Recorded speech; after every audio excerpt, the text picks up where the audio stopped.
Gracias, Bernie. Andrés, antes que nada, muchísimas gracias por dedicar tu tiempo, que sabemos que es súper valioso, para esta instancia de juntarnos y contarnos en qué está el ministerio, en qué estás tú, a este grupo de emprendedores, que es el G100, que nos dedicamos como grupo de emprendedores y empresarios con un poco más de experiencia a apoyar el emprendimiento en Chile.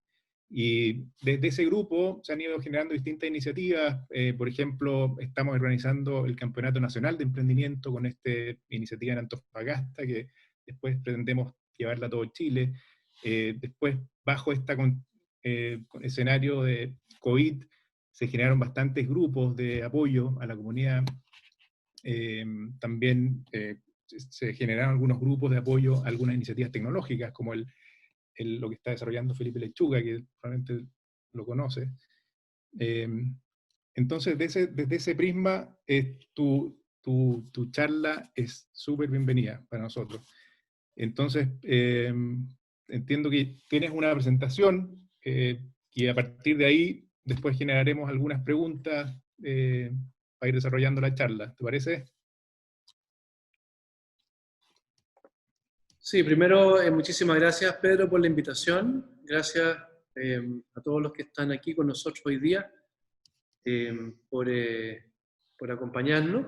Y lo que pensaba era hacer una presentación de las cosas que estamos haciendo en el Ministerio, esencialmente cuál es nuestra agenda, que hemos llamado Agenda de Innovación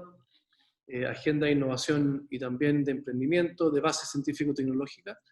Y quería hacerle entonces una presentación para estimular la conversación. Voy a tratar de ser breve, para que yo ponga solamente los temas y después podamos discutir. Obviamente que también me interesa muchísimo escucharlo a ustedes, cuáles son las preocupaciones, dónde ven obstáculos, dónde ven oportunidades, dónde ven un rol articulador del ministerio que quizás antes no estaba y que hoy día sí está, y cómo eso puede cambiar un poquito el escenario del emprendimiento y de la innovación en Chile. Eso creo que en términos de las cosas que nos interesan está muy central en nuestro quehacer, de saber cómo el escenario es distinto con un ministerio. Y eso se puede aplicar a todo tipo de cosas.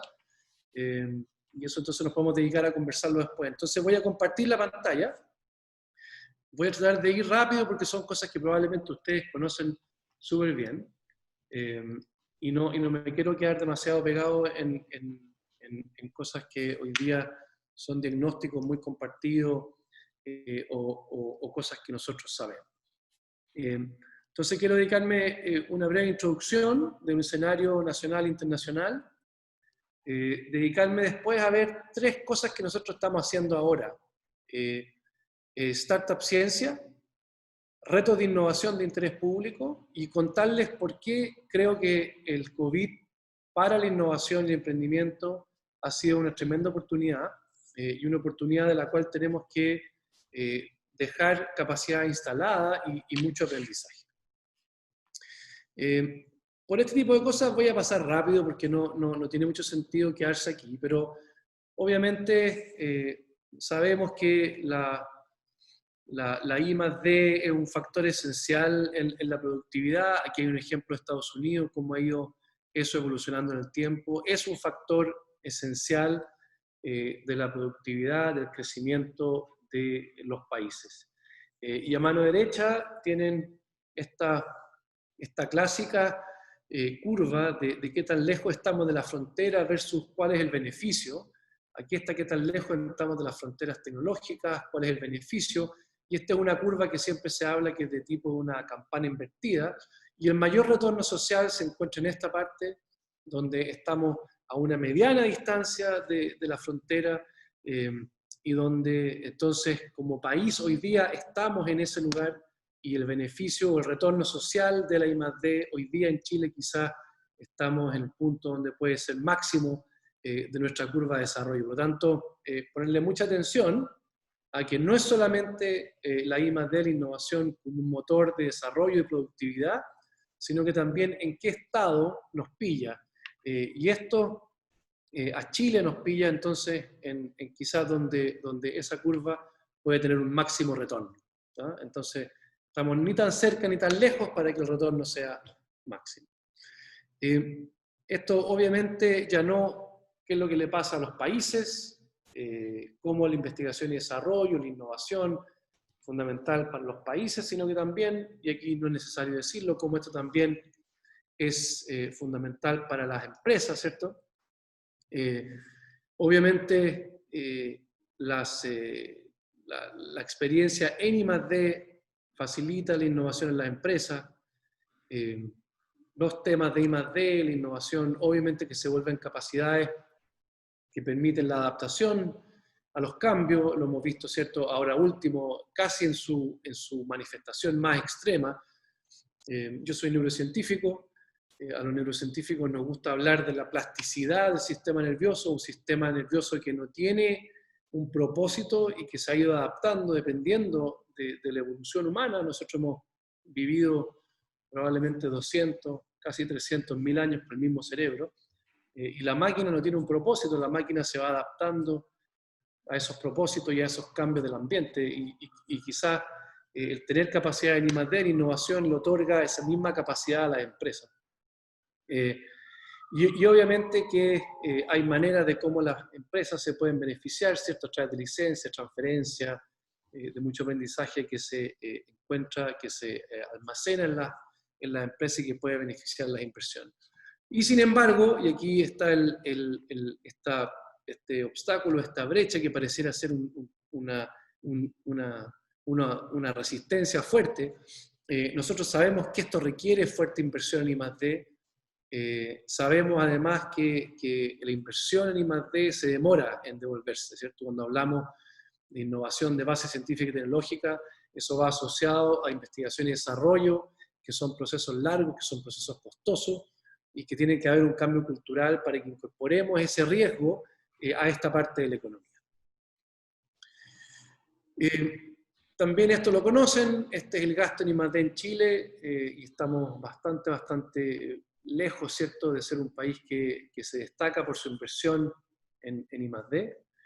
Y no solamente eso, sino que aquí también les pongo que del gasto en I+D, gran parte, que es esta barrita azul, es absorbido por el Estado, muchísimo menos por el sector privado, y la ejecución está concentrada en las universidades. Entonces el escenario nacional es de una inversión en I+D en gran parte que la hace el Estado y gran parte ejecutada por las universidades. Y a medida que esa investigación se va haciendo desde lo más básico, sería esta segunda fila acá, la investigación básica tiene ese mismo componente, digamos, una gran inversión del Estado y ejecución de parte de las universidades, pero a medida que esa investigación se va haciendo más aplicada, vemos que hay una participación cada vez más grande, tanto en la inversión como en la ejecución de las empresas, a medida que vamos acercándonos cada vez más, digamos, a lo que sería la investigación aplicada, innovación, a medida que nos vamos acercando al mercado. Esa inversión va siendo cada vez más grande en las empresas, como debería ser, pero aquí tenemos una situación donde hay una carencia en general de inversión en I+D desde el sector privado, y en ese sentido aquí hay una disparidad no solamente en inversión, cuando Chile se compara con otros países de la OCDE, sino que también en cómo se distribuye esa inversión. Nosotros hicimos algo este año que nos pareció tremendamente relevante, porque no teníamos una línea base de cómo son nuestras empresas de base científica y tecnológica. Y a través de la ex División de Innovación del Ministerio de Economía, que como ustedes saben, esa División de Innovación se traspasó al Ministerio de Ciencia. La División de Innovación de Economía hoy día es parte del Ministerio de Ciencia y se dividió en dos, una que se dedica más a estudios y estadística y otra que se dedica más bien a la parte de la promoción de la innovación y cómo a través del Fondo de Innovación para la Competitividad podemos tener entonces un acercamiento al mundo de la innovación y cómo la vinculamos con I+D. Y decidimos hacer una primera encuesta porque no teníamos una base de las empresas de base científica tecnológica. Hicimos una encuesta que la acabamos de liberar. Esto, para que ustedes sepan, está disponible en el sitio web del Ministerio hace ya un tiempo. Y a mano izquierda caracterizamos las temáticas, y ahí ustedes pueden ver el tipo de temáticas que abordan estas empresas de base científica y tecnológica en Chile. No encontramos muchas empresas. Finalmente logramos hacer una encuesta de 301 empresas. Ese fue el universo que encontramos. Y aquí ustedes ven, por ejemplo, tecnología bio y otras tecnologías, y allí en la diapositiva están las otras, digamos, incluyendo tecnologías digitales, material avanzado, robótica, otras combinaciones. Este es como el universo temático de a qué se dedican nuestras empresas que nosotros consideramos de base científica y tecnológica, es decir, donde el conocimiento está en el centro o en el fundamento del negocio, ¿sí? Y aquí a la derecha están algunas cosas que encontramos que son bien interesantes. Por ejemplo, encontramos que dentro de los equipos que forman estas empresas, el 55% de estos equipos de emprendedores tienen al menos la mitad de sus socios que tienen posgrado. 2 de cada 3 equipos están formados por personas que tienen un socio con alguna experiencia como académico o investigador. ¿Ah? Eso también es bien relevante. Pero también lo que sigue es relevante. 7 de cada 10 equipos habían trabajado previamente con empresas. Y estos son muchas veces empresas que surgen de emprendimientos que se incubaron dentro de otras empresas. Entonces, y ahí está también que la mayoría de los socios tuvo una experiencia emprendedora previa. Entonces, esto es una primera caracterización de cómo son nuestras pocas empresas de base científica tecnológica. Y esto es bien importante para lo que voy a comentarle a continuación. Pero otra cosa que hicimos, y esto quizás es uno de los aspectos más interesantes, es que también en la encuesta les preguntábamos cuáles son los obstáculos que enfrentan estas empresas de base científico-tecnológico. Y el primer obstáculo, que yo creo que lo tenemos súper bien identificado, y aquí una palabra adicional, cuando nosotros empezamos a hablar de cómo promovemos una mayor participación privada en I+D, cómo incorporamos más a las empresas en innovación de base científica y tecnológica, cómo promovemos los emprendimientos de base científica y tecnológica. Cuando uno habla de ese mundo que llamamos el mundo privado es muy diverso y las grandes empresas claramente en ellas se reconocen algunos obstáculos, muchas veces culturales, pero cuando uno va a la empresa más pequeña, cuando uno va al emprendimiento, uno se encuentra con que este primer punto es fundamental y el emprendimiento y la pequeña empresa tiene un obstáculo, un problema de capital. Y eso apareció claramente en nuestra encuesta también. Y no era algo sorprendente. Nosotros esperábamos esto, que era capital. Pero aparecieron otras cosas que sí son importantes de analizarlas porque son algunos obstáculos que no necesariamente se nos presentaron o eran intuitivamente aquello que iban a ser los obstáculos para estos emprendimientos o empresas de base científica y tecnológico. Acceso a talento. ¿Cómo incorporar entonces este conocimiento técnico a los equipos? Acceso a redes. Tanto como dice ahí, conocimiento de los desafíos de mercado, como potenciales clientes, es decir, cómo se insertan en un ecosistema que incluye también los mercados. La disponibilidad de infraestructura, eso también para nosotros no era evidente, que estos emprendimientos muchas veces necesitaban la infraestructura y también necesitaban el equipamiento. Entonces, lo hicimos porque cuando pensemos en soluciones, la solución no solamente es el capital, son más cosas. Barreras regulatorias, no solamente con el mercado, sino que también, por ejemplo, el mismo uso de los incentivos. La ley I+D, por ejemplo. Hay barreras que ni siquiera son regulatorias, sino que más bien son administrativas. ¿Cómo abordamos eso? Y finalmente, propiedad intelectual. Entonces, pensamos que con este barrido, con esta encuesta, primera encuesta que hacemos, tenemos al menos una claridad de cuáles son nuestras empresas y cuáles son los obstáculos que esas empresas de base científica y tecnológica tienen. Y en ese contexto, el que les voy a comentar ahora 3 iniciativas que toman en cuenta esto, que toman en cuenta que no es solamente financiamiento lo que necesitan, sino que tenemos que promover un ecosistema que es más complejo. Y les voy a hablar muy brevemente de 3 iniciativas que estamos hoy día impulsando y yo creo que van a ser de interés de este grupo, y que yo sé que son instrumentos y es como bajar al área chica, pero después podemos conversar, si quieren, de cómo esto se inserta en mucho más en un ecosistema global, y podemos hablar de cosas más grandes si ustedes quieren. Pero primero, el primer instrumento es un instrumento que se denomina Startup Ciencia, que esto es muy parecido, vi que estaba Nico Shea por ahí, esto es muy parecido a Startup Chile, pero con esta base de ciencia y tecnología. Queremos que esto sea un instrumento dirigido específicamente a la creación y fortalecimiento de empresas que tienen en su base el conocimiento científico y tecnológico.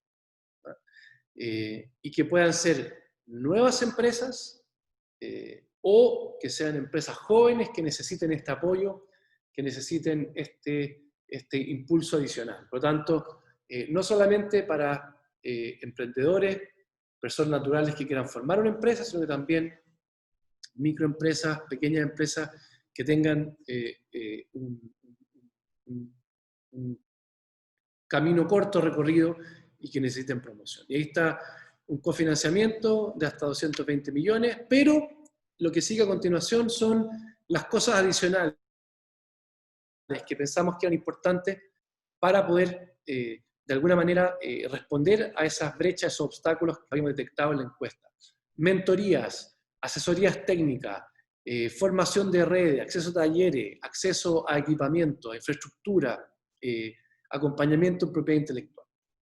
Y ahí están las postulaciones.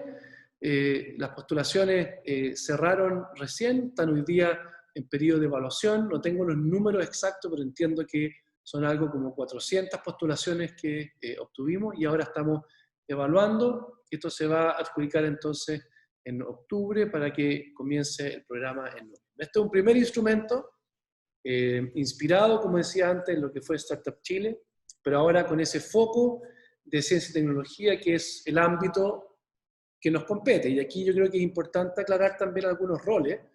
Nosotros hoy día estamos cumpliendo un rol que es complementario a la Corfo, donde nosotros tenemos investigación, tenemos tecnología, tenemos innovación y tenemos emprendimiento, pero siempre considerando en que la línea que une eso tiene que ser el conocimiento científico y tecnológico. Por lo tanto, investigación, ciencia, tecnología, innovación y emprendimiento, pero siempre de base científica y tecnológica. Y se nos pega aquí, se nos hace un corte un poco en diagonal con la Corfo, que también toca estas áreas de ciencia, tecnología, innovación y emprendimiento, pero Corfo más bien lo aborda desde cómo la industria, el sector privado tira a través de la demanda, y nosotros estamos empujando a través de la oferta de conocimiento y tecnología. Esa es como la gran diferencia, y donde las dos instituciones se hacen complementarias.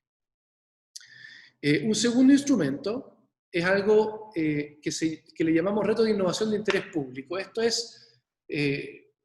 no es para nada inventar la rueda, esto es una clásica plataforma de innovación abierta, pero también detectamos la necesidad de que el Estado fuese quien expusiera sus necesidades, quien expusiera los desafíos, quien expusiera esos problemas, para que esos problemas se solucionaran a través de la innovación, del emprendimiento, y pudiera entonces contribuir a solucionar una necesidad pública a través de la innovación y el emprendimiento, y aquí nuevamente, de base científico-tecnológica.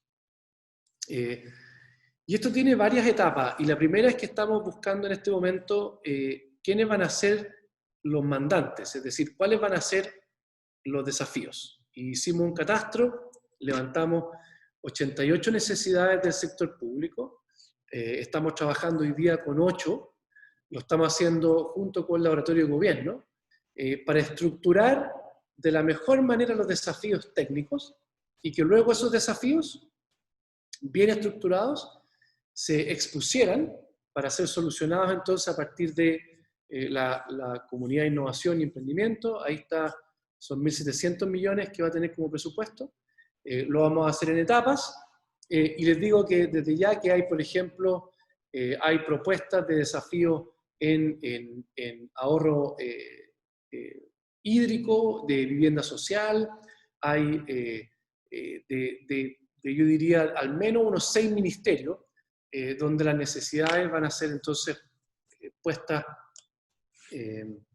para la solución, y esto es un concurso que funciona contra entrega y por lo tanto es una especie de premio a la mejor solución. ¿Ya? Esto lo estamos echando a andar ahora, ya estamos en esta parte, digamos, estamos en el periodo donde estamos estructurando los retos de interés público. Y quiero terminar con lo de COVID, porque creo que es una muy buena oportunidad para hablar de cómo la emergencia, cómo la urgencia establece un sentido de misión, cómo esa misión aúna voluntades y llegamos a proveer soluciones en un plazo que, si ustedes me hubieran preguntado si esto era posible en marzo, yo le hubiera dicho que por ningún motivo. Convencimos al sistema, digamos, nos convencimos a nosotros mismos y sacamos parte. Primero les voy a contar el reto de innovación. Sacamos parte de este fondo que teníamos de reto de innovación y hicimos un concurso muy rápido de reto de innovación donde el reto era proveer elementos de protección para el personal de salud y hacerlo de una manera innovadora, que no fuese comparable a comprarse la mascarilla en la esquina. Y tuvimos una cantidad importante de postulantes. Fueron, no me acuerdo cuánto, 316, fueron muchos postulantes, y seleccionamos 13 proyectos, y esos 13 proyectos fabricaron mascarillas, escudos faciales, algunas soluciones mixtas, indumentaria, y se incorporó mucha innovación acá. Qué sé yo, mascarillas que eran reciclables, mascarillas que tenían partes que se cambiaban dependiendo de qué tipo de filtro se podía usar, mascarillas que tienen nanopartículas de cobre, mascarillas y escudos fabricados con material reciclado, y siendo como fieles a nuestra detección de obstáculos, no solamente otorgamos el beneficio, los fondos, digamos, sino que le estamos haciendo un seguimiento y lo estamos acompañando en cómo esto se puede insertar en un ecosistema donde exista un mercado, cómo los podemos acompañar en propiedad intelectual, lo hemos juntado con INAPI, y por lo tanto estamos haciendo este proceso de acompañamiento en el entendido de que aquí no solamente lo único que se requiere es fondos, se requieren más cosas que fondos, se requiere de que uno como autoridad y como Ministerio de Ciencia participemos articulando el ecosistema. Y esto ya se han entregado, aquí ya estamos explorando mercado, se han entregado las primeras partidas, muchas veces como donaciones. Me tocó estar la otra vez, por ejemplo, que se le entregó al Sename, por ejemplo. Y aquí está lo último que les quiero mostrar, que es lo mismo, pero con la fabricación de prototipos de ventiladores mecánicos. Esto fue algo que comenzamos en abril. Se hizo a través de esta convocatoria Un Respiro para Chile, que incorporó a los Ministerios de Ciencia, Economía, la SOFOFA, a través de SOFOFA Hub, Social Lab, el BID y también la Corfo. Y lo que hicimos fue primero hacer un levantamiento de qué existía en Chile en términos de interés de desarrollar ventiladores mecánicos. A lo largo de todo Chile hicimos una convocatoria, levantamos 35 propuestas que se estaban desarrollando en ese momento. Junto con la SOCHIMI, que es la Sociedad Chilena de Medicina Intensivo, y el ISP, establecimos requerimientos técnicos que fueron consensuados. Y luego se seleccionaron los 5 prototipos que cumplían con muchos de estos requerimientos y estaban más avanzados. Entonces se hizo primero un proceso de selección de lo que estaba ocurriendo en Chile. Y luego, y aquí es algo que muchos de ustedes quizás lo saben, pero para los que no, es algo bien sorprendente, no existe en Chile un proceso de certificación de equipos médicos. No tenemos. Y por lo tanto, lo único que hace nuestra institución regulatoria es que le da visto bueno a aquellos equipos que vienen con certificación internacional. Y por lo tanto nos enfrentamos a un escenario donde no teníamos a nadie quien pudiera validar ni certificar estos equipos. Lo mismo, de hecho, está pasando con los elementos de protección de personal de salud. Y establecimos un procedimiento muy riguroso, donde sumamos a 3 universidades, a la Universidad de Valparaíso, con un laboratorio que se llama CERTEMET, que certifica la calidad técnica de los equipos. Luego hicimos un procedimiento con el Hospital Clínico de la Católica, donde hicimos pruebas preclínicas en animales, y luego hicimos una fase clínica que llamamos, donde se hizo principalmente en el Hospital Clínico de la Chile, ya en pacientes. Y establecimos en un tiempo récord no solamente la fabricación de ventiladores mecánicos, sino que un proceso de validación técnica, preclínica y clínica. Y solamente cuando estos ventiladores pasaron primero por la validación de un respiro para Chile, y luego por cada una de estas etapas, es que se le dio una especie de validación final a estos equipos, no sé si vieron la semana pasada, pero hicimos entrega ya de los 2 primeros ventiladores mecánicos que se fabricaron íntegramente en Chile, pasando toda esta etapa de validaciones técnicas, preclínicas y clínicas, y le hicimos una entrega entonces al Ministerio de Salud, junto con el Ministerio de Defensa, porque fueron 2 prototipos que se fabricaron en colaboración con empresas de la Fuerza Armada. Aquí a la izquierda tienen un prototipo que fabricó DTS, que es una empresa filial de ENAER y FAMAE. Este prototipo se fabricó íntegramente en estas 3 empresas asociadas a la Fuerza Armada, y este otro, que es el que se hizo en la Universidad de Concepción, en vinculación con ASMAR, que también está asociada a la Armada de Chile, se fabricó entonces este segundo prototipo, y estos ahora entraron a un modelo donde se vinculó con la Corfo, que a través de capitales públicos y privados ahora se está haciendo lo que corresponde a la Corfo, se está evaluando los mercados, se está evaluando cómo esto se va a entrar en fase de producción, volúmenes, plazos, etc. Entonces, muchísimas lecciones con esto. Lo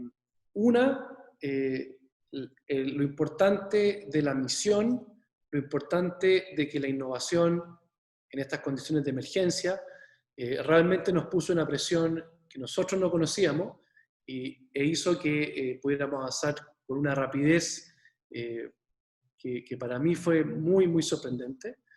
Llegamos con los equipos, generó una alianza público-privada extraordinaria, generó una alianza entre las empresas de las Fuerzas Armadas y las universidades extraordinarias, y además hizo algo adicional, y es que permitió este proceso de validación.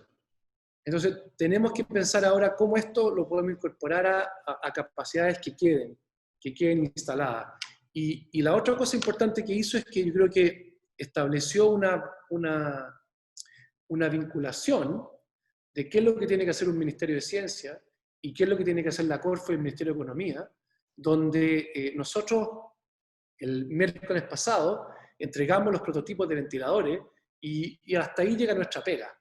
Y luego la otra tarea es más bien la tarea de la Corfo, el Ministerio de Economía, que obviamente puede retroalimentarse porque puede que haya un proceso adicional de innovación sin ninguna duda, pero ahí creo que quedó bien claro el rol de uno y del otro. Entonces yo con eso quería terminar. Entonces lo que traté de hacer, un panorama internacional más o menos de I+D, cómo se sitúa Chile, nuestra encuesta de empresas de base científica y tecnológica, cómo aprendimos de esa encuesta para los instrumentos que tenemos, Startup Ciencia, retos de innovación, y luego el ejemplo y el aprendizaje que nos ha dejado en términos de innovación y emprendimiento el COVID, y cómo yo creo que esta instancia puede servir para discutir entonces cómo aprendemos de eso, cómo dejamos capacidades instaladas, cómo piensan ustedes que hay que avanzar en esto que yo creo que fue un tremendo periodo de aprendizaje, y cómo podemos entonces que nuestro ecosistema incorpore estos aprendizajes para el futuro. Muchísimas gracias. Gracias, Andrés. Increíble. Estamos súper alineados en el diagnóstico y en algunas actividades que estamos haciendo. Da gusto esa conexión, y probablemente eso se traduzca, ojalá, después en una colaboración mucho más estrecha con el Ministerio.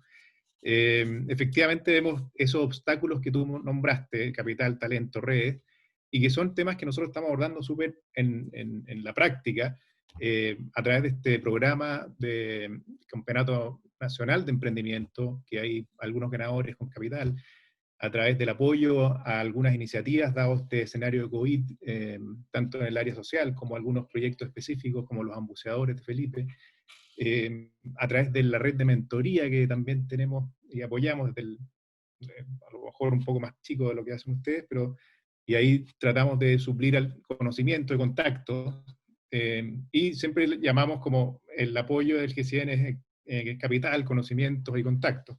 Así que estamos súper alineados en eso. Y también vemos el tema del COVID, cómo ha unido iniciativas. Y eso, la verdad es que es una de las cosas positivas de este escenario tan negativo, que de alguna forma se han unido personas muy valiosas detrás de un objetivo en común. Así que me alegro de estar en esa sintonía tan fuerte. Me han llegado un montón de preguntas, y a lo mejor podríamos partir por algo un poco más macro. Tú mencionaste este 0,35% del PIB de inversión en ciencia, en que nosotros estamos al revés de los países más desarrollados, 1/3 privado, 2/3 público, pero yéndonos hacia Chile y sin quedarnos tanto en el número, ¿cómo vemos, qué vamos a hacer nosotros como empresarios? ¿Cómo lo ven ustedes desde el ministerio para apoyar este crecimiento? ¿Cómo lo ven y qué es lo que nosotros podríamos cambiar, apoyar? ¿Lo ves como desarrollar hubs temáticos? Tenemos dos áreas súper relevantes, que son la minería, la astronomía, pero ¿cómo lo ven ustedes desde el ministerio, en términos del empresariado, el emprendimiento?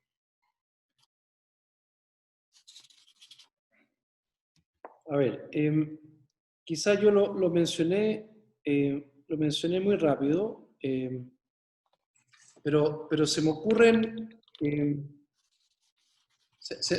dos cosas que son relevantes respecto a esa pregunta, y voy a tratar de ser breve en la respuesta para que podamos conversar más. Pero yo creo que es clave que cuando uno habla de inversión pública e inversión privada, que empecemos a hacerle ese doble clic al sector privado.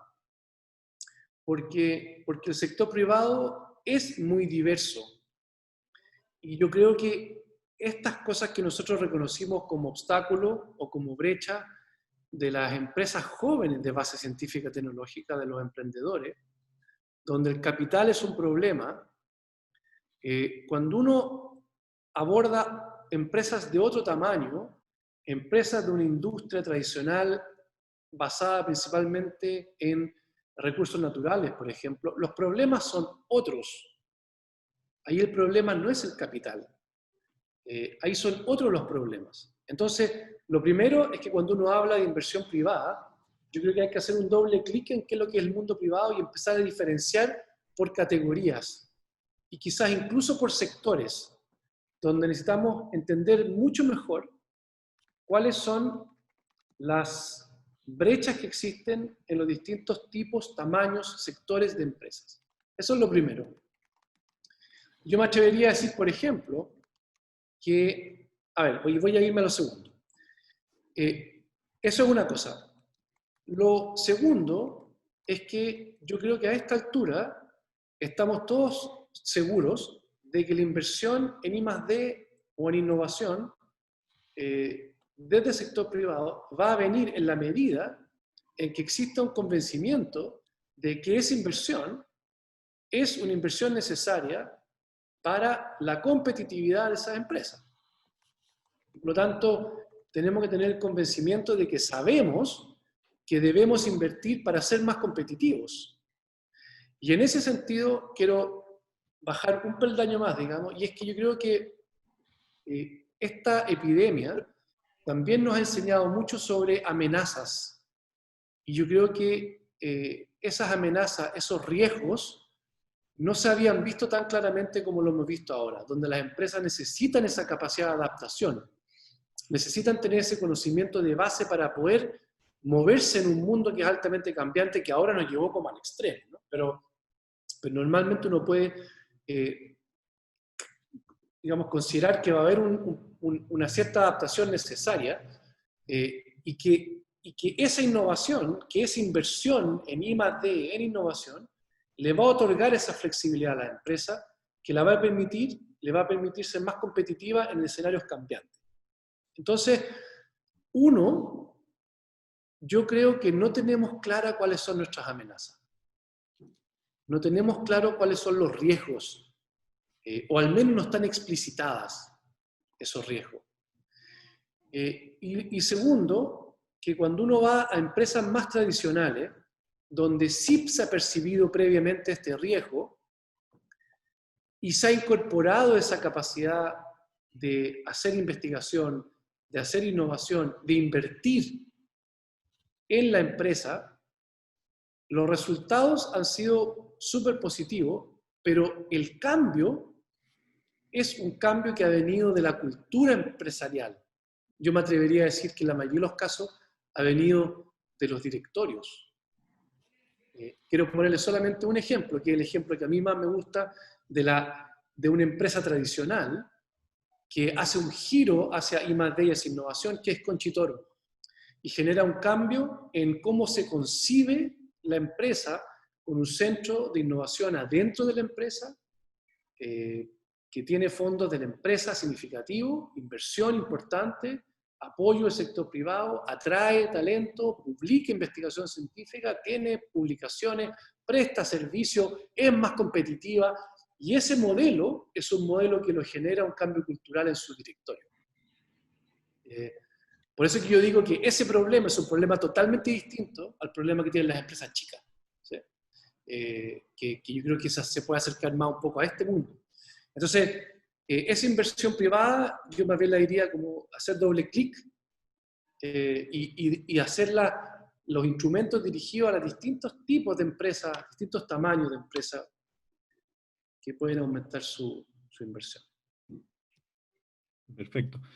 Hay una pregunta relacionada a eso, Roberto Cervela. El ministro, ¿se ha pensado en generar algún tipo de alianza con las grandes empresas, a lo mejor en la línea de Conchitoro, para que esas tengan equipos de ciencia, tecnología e innovación al interior de estas, tener capital humano especializado, pero nacional, y no depender de profesionales de otros países, más tecnologizados y caros, obviamente?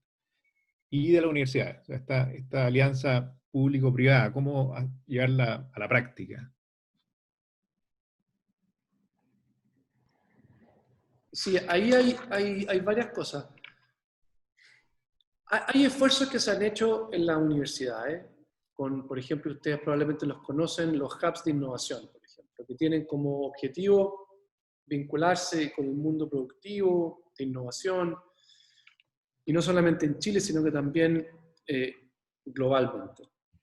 Ahí hay un intento de vincularse, pero aquí se requieren cosas bien distintas.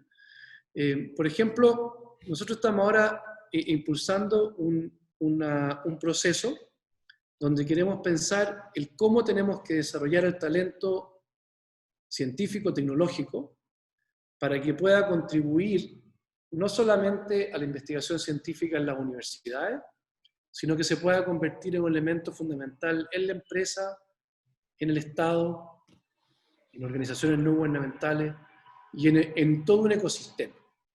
Y por tanto, cuando uno piensa en grandes alianzas con empresas, yo pienso, por ejemplo, en que es momento hoy, de hacer una gran alianza con las empresas para incorporar, digamos, investigadores en el mundo empresarial. Hay instrumentos públicos que no se usan adecuadamente. Nosotros tenemos buenos instrumentos de inserción en la empresa que se usan muy poco. Este es el momento, creo yo, para hacer grandes alianzas con la empresa de inserción de personas con magíster, con doctorado, personas que estén formadas en investigación y que puedan contribuir a los procesos productivos a través de la investigación científica de la innovación de base científica y tecnológica. Esa es una cosa, esa es una manera. Y el otro que a mí me encanta es el que las empresas grandes establezcan centros de innovaciones propios, como lo hizo Conchitoro, como lo hizo, por ejemplo, Aguas Andinas, que tiene un centro de investigación en recursos hídricos, donde la inversión de la empresa focalizada en su quehacer productivo genera el vínculo muy virtuoso con las universidades y se genera investigación, se generan publicaciones, se generan patentes. Entonces hay dos maneras de cómo yo veo una alianza. Una es a través de establecimiento de más centros de investigación privados de las empresas grandes, y un plan conjunto de inserción de talento, llamémosle, en la empresa. Y yo creo que este es el momento para hacerlo, porque vienen tiempos difíciles también para el sector público, muy difíciles para el sector privado también, pero un momento donde el sector privado puede contribuir con incorporar más talento y tratar de hacer que esa transición que tanto queremos hacia una economía del conocimiento comience a operar desde las personas. Totalmente. Andrés, bueno, y en base a eso, otra pregunta relacionada a estos cambios que necesitamos, y hoy día estamos en una coyuntura bien especial y difícil en la relación entre el mundo más técnico, que lo podríamos hoy día hablar como mundo científico, y la política. Y se han visto en el último tiempo varios choques, desde el punto de vista de las iniciativas del COVID, que el mundo político chocaba y criticaba, del punto de vista hasta, bueno, técnicos de economía de distintas áreas también chocaban con los políticos. Entonces, todas estas iniciativas, ¿cómo lo ven ustedes y qué impresión tienen como para enfrentar ese fenómeno desde el ministerio? Bueno, esto es un tema que quizás no es como bien central a lo que estamos hablando hoy día de emprendimiento o de innovación de base científica y tecnológica, innovación y emprendimiento de base científica y tecnológica, pero ciertamente es un tema que es clave al momento de entender por qué existe un Ministerio de Ciencia. Y voy a tratar de ser muy breve, pero cuando nosotros como país creamos el Ministerio de Ciencia, podía existir la ilusión ingenua de que al crear la institucionalidad íbamos a crear una capacidad. Y yo creo que es un primer paso, pero que un Ministerio de Ciencia necesita de un rearreglo de todo el ecosistema. Y eso implica que a nivel público, por ejemplo, antes existían 23 ministerios, surge el Ministerio de Ciencia, y eso implica necesariamente un cambio en los otros 23 ministerios.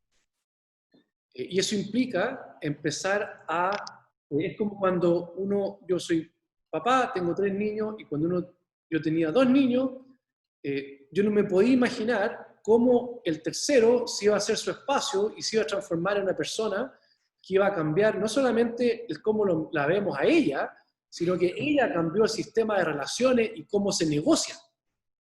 Hoy día cómo se negocia entre 5 no es igual que cómo se negocia entre 4. Y por lo tanto, cuando aparece el Ministerio de Ciencia, cambia la negociación completa, o ese es el objetivo, yo creo que tiene que tener un Ministerio de Ciencia o cualquier nuevo ministerio, debe cambiar la negociación, la manera como se negocia de los otros participantes de esa negociación. Y eso genera tensiones, porque hay parcelas, hay silos, y genera tensión, y cuando esas tensiones, en vez de evitarse, se gestionan, se producen sinergias virtuosas. Entonces, yo los quiero llevar, por ejemplo, a lo que pasó el año pasado, con la COP, donde inicialmente nosotros y el Ministerio de Medio Ambiente no nos conocíamos. Y se generó un conocimiento, se generó una interacción ahí entre las placas tectónicas, se generó la vinculación, y hoy día la vinculación se institucionaliza a través de una ley marco de cambio climático que incorpora un comité de ciencia presidido por mí, que asesora al Ministerio de Medio Ambiente de manera permanente. Entonces, se establece un vínculo que cambia la negociación, cambia la relación. Entonces, cuando hablamos de ciencia y política, el cómo se incorpora el conocimiento científico a la política, estamos hablando de que esta pandemia nos obligó a trabajar en 4 meses lo que nosotros teníamos presupuestado trabajar en 5 o 10 años. ¿Sí? ¿Cómo interactúa este nuevo ministerio con los otros ministerios? ¿Cómo se comportan las universidades? ¿Qué rol tiene la Academia de Ciencia? ¿Cuáles son las mejores prácticas de científicos y científicas independientes que tienen que tener un rol clave en la pandemia, pero que no son parte del Ministerio de Ciencia? Y aquí una más difícil. Un investigador o investigadora que recibe fondos públicos y que tiene un centro de investigación que recibe fondos públicos, ¿cuál es su postura frente a participar o no de una mesa técnica? ¿Cuál es su grado de libertad? Son muchas cosas que tenemos que conversar en profundidad, son temas que al menos a mí, y eso es obvio que se los diga, me apasionan, y por eso tenemos aquí un grupo que está piloteando el cómo la ciencia se hace parte de un gobierno. Y nosotros estamos muy en pañales en esto. Uno conversa con los británicos, por ejemplo, y los británicos tienen un sistema de scientific advisors en cada una de sus ramas, y van incorporando esa capacidad técnica en economía, en medio ambiente, en relaciones internacionales, en diplomacia. Nosotros estamos recién apareciendo acá. Por lo tanto, en resumen, Pedro, yo creo que reconocer tensiones, gestionar esas tensiones y producir sinergias virtuosas, digamos, de esa nueva interacción. Fantástico. Estamos demasiado alineados, Andrés. Así que ojalá en el futuro tengamos bastante más interacción. Y a propósito de eso, quiero hacerle un reconocimiento que está aquí a Felipe Lechuga, que sorteó exitosamente todo el proceso con sus bambuceadores, que no ha sido un proceso, y ya tiene entregado 150 equipos. O sea, es realmente notable. Y ahora me gustaría darle la pasada a Nico, Chea, que está por ahí, que te quiere hacer alguna pregunta. Nico, ¿está ahí? Acá estoy, Pipo, muchas gracias. Hola Andrés, ¿cómo estáis? Felicitaciones. Notable, qué difícil hacerse espacio. No puedo ni imaginar cómo encrujir esas capas, esos límites tectónicos, así que ánimo.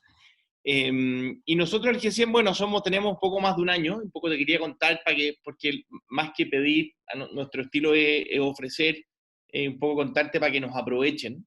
Este grupo, la verdad que más que quejarnos, yo creo que muchos de los que estamos acá, que hoy día ya somos casi 100, vemos esto o queremos verlo como una oportunidad enorme, porque bueno, la alternativa es verlo como un desastre y que todo lo que está pasando acá Chile se va a descarrilar, pero la verdad que el mundo evoluciona en pasos discretos y no continuos, y quizás este era el conchazo que necesitábamos para realmente, para que emerja el Chile posible, o el Chile que soñamos, y dentro de ese Chile que soñamos, sin duda que la ciencia y la tecnología tienen un rol muy importante. Lo primero es hacer una oferta y la segunda una pregunta. La oferta es que, como decía Pipo, mientras estaba todo el proceso, y obviamente tiene que haber regulaciones y certificaciones, y el gobierno tiene que ser imparcial, y todos están mirando, mientras eso ocurría, Felipe Lechuga ya estaba vendiendo los bambuceadores. Bueno, entonces, eso yo creo que es un muy buen ejemplo de un poco esta velocidad que tiene el emprendimiento, que puede ir, obviamente, a una velocidad que no puede ir la burocracia.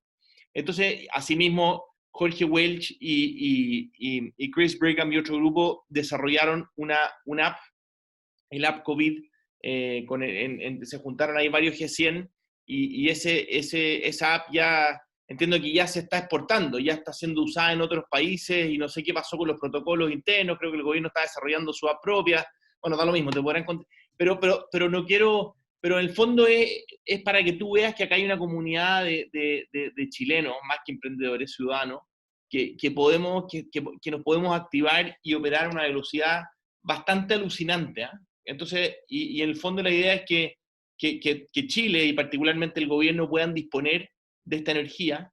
Hemos trabajado con el Ministerio de Economía, con la Corfo, con Hacienda, así que ahora se creó un grupo con el Ministerio de la Mujer, y como esto es una corporación, no es un gremio, no hay aspiraciones políticas, la idea es que ojalá acá, o sea, no queremos competirle, que nuestra marca no aparezca, da lo mismo, o sea, realmente acá, para que sepas que acá hay una comunidad para prototipear, testear ideas rápidas.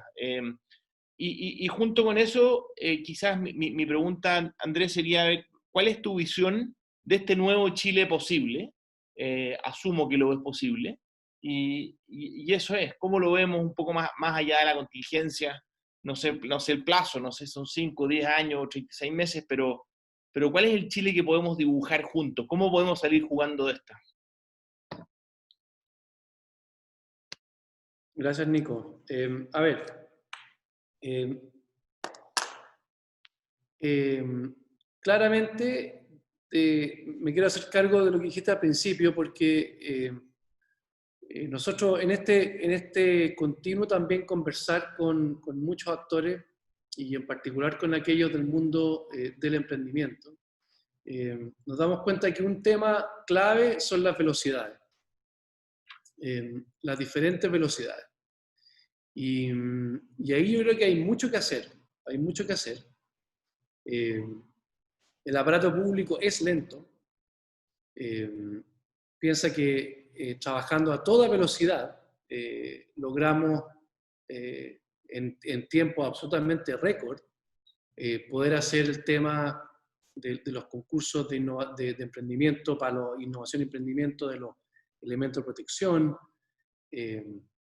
de los ventiladores también, tomando todos los resguardos que necesitamos tomar como institución pública. Pero que esos procesos que son más largos dejan capacidades. Entonces, yo creo que hay que tener siempre esa mirada de que obviamente el Estado no va a ser el más rápido para emprender. Pero por otro lado, el que hayamos sorteado una serie de obstáculos mirando cómo se hace afuera, nos enseña que debemos ahora trabajar en eso. Nosotros hoy día debemos tener procesos de certificación. No tenemos procesos de certificación para equipos médicos nacionales. Entonces, ante cualquier emergencia, el sistema público se va a demorar, porque no existen esos procesos. Por lo tanto, una tarea, yo creo que inminente, es cómo establecemos esas capacidades para tener nuestros sistemas. Estamos súper enredados con pruebas de medicamentos, porque no tenemos la infraestructura administrativa. Y por más rápido que queramos avanzar, finalmente, al momento de tener que tener un equipo exportable con estándares no sé cuánto, vamos a tener que recurrir a las agencias internacionales para que certifiquen nuestro equipo. Entonces, yo creo que las velocidades, es cierto lo del emprendimiento, pero también es cierto que también como organismo público tenemos que ir también generando ese camino para que otros que vengan más atrás puedan recorrerlo mucho más rápido. Te agradezco muchísimo esta también como ofrecimiento de que hay comunidad aquí para testear. Yo creo que eso es clave para el testeo de cosas. Yo creo que otro de los temas que nosotros nos hemos dado cuenta es que no tenemos esa mentalidad de testeo. ¿Por qué no tenemos en Chile el principal centro de testeo de instrumentos, maquinaria de la minería? Yo creo que eso es un desafío gigantesco. Yo he conversado con Fundación Chile, he conversado con las mineras, y se podrían tener tremendos centros de testeo y pilotaje para cosas que son propias nuestras. Entonces eso, como que ese ofrecimiento, aunque sea una escala quizás que no es esa escala de la minería, ciertamente lo recibo con mucho agradecimiento, porque creo que puede ser muy útil. Y lo hemos visto acá con el tema de los ventiladores también. Como te digo, aceleramos lo más rápido que pudimos. Sin embargo, pucha, Sabemos que fuimos lentos en la validación, pero la validación había que hacerla con pacientes. Y lo segundo, que tiene que ver con el panorama futuro, y más bien siendo optimista, digamos, siendo optimista, y después hay que contrastarlo con una visión más realista. El rol del Ministerio de Ciencia en eso, yo lo puedo ver en dos grandes aspectos, o quizás tres grandes aspectos. El primero, espérate, déjame anotarlo aquí para no se me olviden.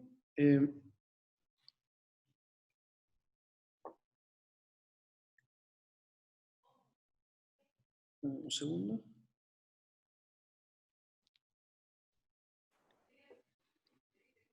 Ya, mira, el primero, yo creo que es bien obvio, y es que en el escenario actual, creo que como Ministerio de Ciencia podemos hacer una contribución muy significativa a entender, a comprender este fenómeno que estamos viviendo. Y este fenómeno que estamos viviendo no es el COVID, este fenómeno que estamos viviendo no es solo una crisis social en Chile, no es solo este torbellino político que estamos metidos. Aquí nosotros estamos metidos en un escenario global que está viviendo prácticamente las mismas cosas en todo el mundo. Y estamos llegando de alguna manera, sin que entendamos muy bien qué es lo que es, estamos llegando al fin de una era, estamos llegando a un proceso donde estamos viviendo una tremenda transformación global. Un cambio rapidísimo del escenario global, y donde la pandemia ha sido y va a ser una marca indeleble de ese momento. Y yo creo que el Ministerio de Ciencia puede ayudar a comprender eso desde una mirada multidisciplinaria, desde una mirada que incorpore las ciencias naturales, las ciencias sociales, la humanidad, la filosofía, nos puede ayudar a comprender este momento de transformación. Eso es un primer elemento de cómo yo veo el futuro. Primero lo veo poniéndole cabeza a una reflexión sobre qué es lo que nos está pasando. Es una reflexión grande sobre el momento global que estamos viviendo. Eso es lo primero. Lo segundo, que hacia adelante, en cuanto a la política, en cuanto a la participación ciudadana, donde hay una necesidad y una demanda por mayor participación ciudadana, creo que desde el Ministerio de Ciencia también podemos contribuir a esa mirada, porque esa mirada a futuro está bastante menos anclada en las certezas de lo que creíamos. Y por lo tanto hay una necesidad de incorporar la incertidumbre a un mundo tremendamente cambiante. Necesitamos incorporar eso de que no sabemos. Yo creo que esta pandemia ha servido, incluso a nosotros, para decir no sabemos. No sabemos cuánto tiempo va a durar, no sabemos si va a haber un rebrote, no sabemos cuánto se va a demorar la vacuna, no sabemos. Y estamos forzados por un sistema político, comunicacional, que nos exige certezas. Y ahí hay un cambio bien, bien fuerte, donde yo creo que como Ministerio de Ciencia podemos promover que aprendamos a vivir con esas incertezas. Y que por lo tanto, para abordar esa incerteza, lo hagamos colectivamente, lo hagamos generosamente, lo hagamos incorporando voces que no necesariamente son las que han estado siempre en la discusión. Ese es un segundo elemento que yo veo como bien central del futuro. Un futuro donde todo tipo de certezas de lo que vivíamos pareciera que no corre, pero eso no significa no seguir adelante y no seguir organizándose para responder esas preguntas. Pero yo veo un futuro con muchas más preguntas que respuestas. Y lo tercero, que ya quizás es un poquito más aterrizado, tiene que ver con lo que nosotros desde la política que elaboramos en el Ministerio llamamos un desarrollo integral y sostenible que se alcanza a través de un camino propio. Yo estoy seguro que hay muchos y muchas que quieren una reactivación verde, que quieren una reactivación sostenible, que quieren una reactivación más inclusiva, que quiere una reactivación con una economía distinta. Eso va a requerir mucho, mucho, mucho trabajo, porque la reactivación va a tomar en cuenta la inercia, la necesidad de crear empleo y la necesidad de los proyectos más tradicionales. Y yo creo que hay una pelea que hay que dar por que esa reactivación tenga ese componente integral, ese componente sostenible, ese componente más verde. Pensándolo en que va a ser lo mejor para nuestra economía y desde donde nosotros podemos construir una economía más competitiva, no porque queremos ser verdes, ¿sí? Porque yo estoy convencido que una economía verde en 30 años más es una mejor economía y más competitiva. Pero ahí hay un trabajo que hacer importante respecto a este proceso de un desarrollo que yo le he llamado integral y sostenible. Y también, yo creo que hay algo que tenemos que meternos en la cabeza, de que nosotros no tenemos que ser como Corea en el futuro, no tenemos que ser ni siquiera como Nueva Zelanda en el futuro, tenemos que ser como Chile en el futuro. Y eso implica lo que yo he llamado el camino propio. Este camino de desarrollo hay que recorrerlo como un camino propio, un camino de nosotros. Y eso implica reconocer cuáles son nuestras ventajas comparativas, reconocer cuáles son nuestras oportunidades, reconocer de dónde partimos. Porque a mí a veces la gente me dice, oye, nosotros tenemos que hacer tenemos que, cuando se habla de nuestra matriz productiva, y se habla de que nuestra matriz productiva tiene que transformarse a una matriz productiva basada en conocimiento. Y digo, ya, pues está bien, yo adhiero a eso. Pero ¿desde dónde partimos? ¿Desde dónde hacemos la transformación? Y probablemente la transformación la vamos a hacer a partir de donde nosotros somos fuertes, de nuestra economía actual. Y desde ahí transitamos, desde ahí hacemos esa evolución. Pero cuando a mí me hablan de transformación de la matriz productiva, digo, ya, pero ¿hacia qué? A una economía de conocimiento. Ok, pero ¿cómo la hacemos? Y eso implica que necesariamente tenemos que recorrer un camino propio. Necesariamente tenemos que transitar eso, transitar desde donde somos hacia donde queremos ser. Y ahí yo creo que nos falta un sentido de pertenencia y de humildad respecto a lo que somos, como punto de partida. Nosotros llegamos a este ministerio y nosotros dijimos, nosotros nos vamos a parar en la historia. Porque significa, pucha, cosas difíciles, significa decir, ya, pues tenemos una economía que se basa en recursos naturales. Esa es la fortaleza de nuestra economía. ¿Cómo hacemos el tránsito? ¿Cómo pasamos de aquí a allá? Y yo he encontrado buenos ejemplos, ya hablamos de Conchitoro, yo creo un excelente ejemplo de cómo se hace. Y uno puede hacer mucho más, digamos, pero entonces incorporar más conocimiento a partir de lo que somos y hacia dónde queremos llegar. Hacia dónde queremos llegar, yo diría que tiene que ser una convicción propia de nuestra gente, de nuestra economía, hacia dónde queremos ir. Y eso requiere, y aquí termino, y eso requiere de una visión compartida.